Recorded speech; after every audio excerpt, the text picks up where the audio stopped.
Fala, Ecolovers! Hoje eu tô aqui pra gente bater um papo muito importante para entendermos o que é a tão famosa crise climática e o que a gente tem a ver com isso, o que a gente pode fazer para reverter esse colapso ambiental no nosso planeta. Se você está chegando aqui pela primeira vez e ainda não conhece o nosso conteúdo incrível, cheio de dicas socioambientais, dá uma pausa, se inscreve aqui, ativa o sininho, deixa seu joinha, deixa o seu comentário e compartilha com todo mundo esse vídeo. Crise climática nada mais é do que o processo de mudança na temperatura média global da atmosfera e dos oceanos. E quando vemos a crise climática acontecendo, os eventos extremos como alagamentos, furacões, eles aumentam muito a sua frequência de ocorrência. Então, o tempo todo a gente pode estar tendo esses problemas por conta dessa mudança na temperatura média global. Crise climática. A gente sempre ouve sobre aquecimento global, mudanças climáticas, mas com essa crise, não tô entendendo. Esse termo de crise climática tem sido usado com mais frequência ultimamente, porque ele nos mostra a emergência da nossa ação. Crise mostra que algo está colapsando, e o que está colapsando nesse momento é a temperatura do nosso planeta e também a nossa sobrevivência aqui. Mas, Raíssa, na prática, o que está causando essa crise? O que mais polui hoje é a queima dos combustíveis fósseis. Eles são responsáveis pela emissão de 80% de todos os gases do efeito estufa, como o CO2. E o que são esses poluentes? A gente tem a queima dos combustíveis fósseis na queima do carvão, na queima da gasolina, do óleo e gás. E principalmente na questão industrial que usa esses meios de energia para todo o processo funcionar. A segunda maior causa, segundo a FAO, é o desmatamento e as queimadas. Para a gente ter a presença do gado, a gente precisa devastar altas áreas e também o gado contribui para aumentar essa emissão de gases do efeito estufa, como o metano. Então a gente realmente aqui já vê duas realidades, os combustíveis fósseis e também as queimadas e o desmatamento.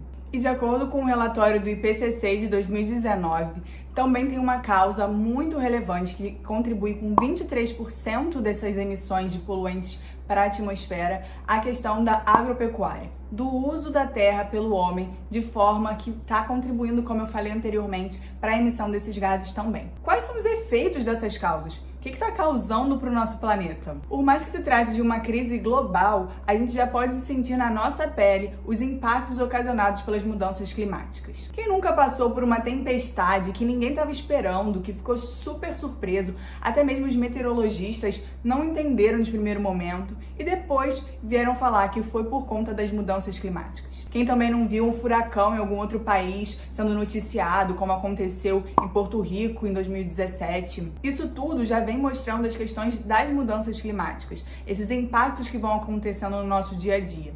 E também tem a questão do aumento dos níveis do mar. Quantas cidades são litorâneas e que vão ter a sua terra, o continente, invadido por aumento desse nível. Quem também nunca ouviu falar que teve uma perda de uma plantação por conta da seca? Não veio também aquela chuva tão esperada pelos agricultores. E no final, quem mais sofre com essa crise climática são os mais pobres, os mais vulneráveis. Eles dependem de fato desse clima, eles dependem de que venha essa chuva. O tipo de produção deles é totalmente diferente. E também no alagamento, as casas que vão mais sofrer são aquelas casas com menos estrutura.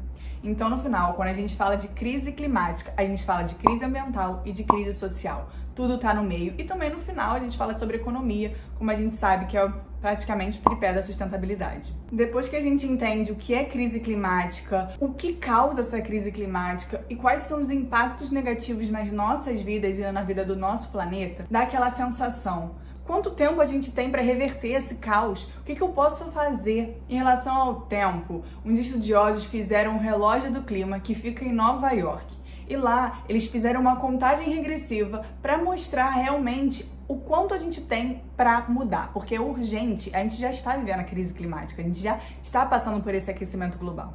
E, pasmem, são 7 anos, já está contabilizando. Então a gente precisa fazer algo agora com essa urgência, porque o tempo voa e precisamos correr atrás desse prejuízo que a gente tem causado ao longo de tantos anos. Se você ficou curioso mais sobre esse relógio do clima, eu vou deixar aqui na descrição também para você ir lá ver como funciona a localização, o site deles é bem bacana.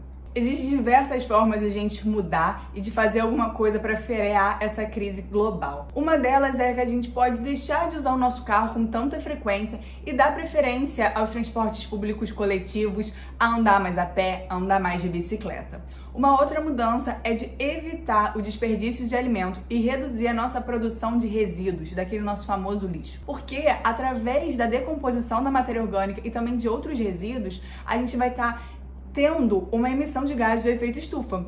Então a gente precisa também pensar nessa questão no nosso dia a dia. Uma outra dica é de diminuir o consumo da carne. Tirar uma vez por semana essa carne do seu prato, se desafiar, colocar mais vegetais, colocar mais cor. Se para você é muito desafio, é muito difícil, comece uma vez por semana, começa no movimento Segunda Sem Carne e você também já vai estar contribuindo com a sua pegada de carbono, diminuindo aí as emissões dos gases de efeito estufa. Além de praticar o consumo consciente, que é uma maneira da gente estar investindo em empresas que são mais responsáveis, que têm energia verde, que se preocupam com a sua produção e com as questões climáticas. E também priorizar produtores locais, porque aí você está diminuindo a questão do transporte, que também é responsável pela emissão dos gases de efeito estufa. Além disso tudo, que é de forma bem individual, a gente também precisa se mobilizar, se juntar com mais jovens e com mais pessoas para cobrarmos de governantes, de políticos. Tem um movimento muito famoso que se chama Fridays for Future, que a gente vai estar buscando toda sexta-feira militar sobre essa temática, falar, protestar, ir até a Câmara de Deputados, até os vereadores, fazer barulho, postar nas redes sociais. Esse movimento é bem bacana, é bem legal, tem aqui no Brasil também. Foi começado pela Greta, mas eu vou deixar também o link para se vocês quiserem conhecer um pouco mais e se juntar para também fazer esse barulho em prol da salvação do nosso planeta. E como o vídeo já tá um pouquinho longo e minha ideia não foi trazer nada muito técnico, mas eu não posso deixar de falar sobre o Acordo de Paris, que foi assinado por mais de 190 países se comprometendo em botar políticas, em botar metas nas suas indústrias, no seu modo de produção para retardar o aquecimento global.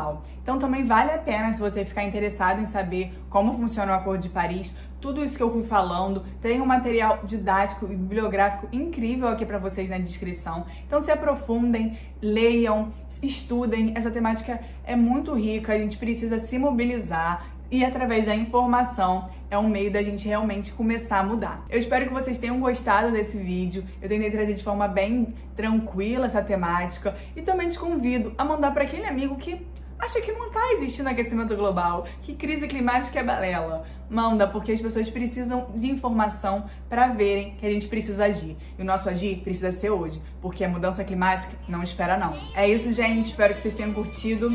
Beijos, até a próxima e seja sustentável!